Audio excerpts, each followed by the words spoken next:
একটা তরুণী, সে content creator এবং তরুণদের মধ্যে বেশ জনপ্রিয়। সে স্ক্রিপ্ট রাইটার ছিল এবং সেলফ মেড। সে তো নিজে নিজে এই জায়গায় গিয়েছে তার নিজের প্রতিভা দিয়ে। একটা তরুণী, সে যখন আজকে মানে উনি মারা গেলেন, তাকে নিয়ে মানে খুবই অশ্লীল এবং জঘন্য ভাষায় একটা পক্ষ নানা রকমের কথা বলে যাচ্ছে, যেটার কোনো বেজ নাই। এটা কিন্তু একটা মানে উনি কিন্তু এটার একটা ইঙ্গিত করেছে, এই বিভ্রান্তি কারা ছড়াচ্ছে, কেন ছড়াচ্ছে, এবং এইটাকে আপনার পরাজিত শক্তিরই ছড়াচ্ছে।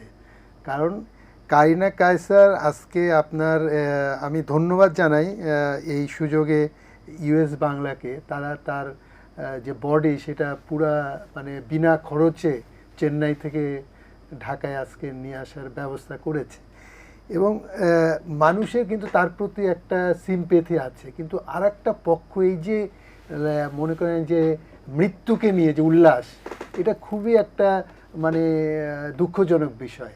আপনার তার সম্পর্কে নানা রকম, কারিনা কায়সার কিন্তু সেই মহিলা যে আপনার মেয়ে যে শেখ হাসিনাও কিন্তু তাকে আপনার পুরস্কৃত করেছে, যে আপনার আপনার যে কন্টেন্ট ক্রিয়েটর হিসেবে তো একটা বড় ধরনের তরুণরা কিন্তু ইউটিউব এবং ফেসবুকে ভালো একটা আয় করে। তারা কিন্তু চাকরি রাস্তায় না গিয়ে তারা কিন্তু এই সৃজনশীল কাজে নিজেদেরকে নিয়োজিত করেছে। এরকম একাধিক অনুষ্ঠানে কিন্তু শেখ হাসিনা বিভিন্ন মনে করেন যে পুরস্কার তাদের হাতে তুলে দিয়েছে।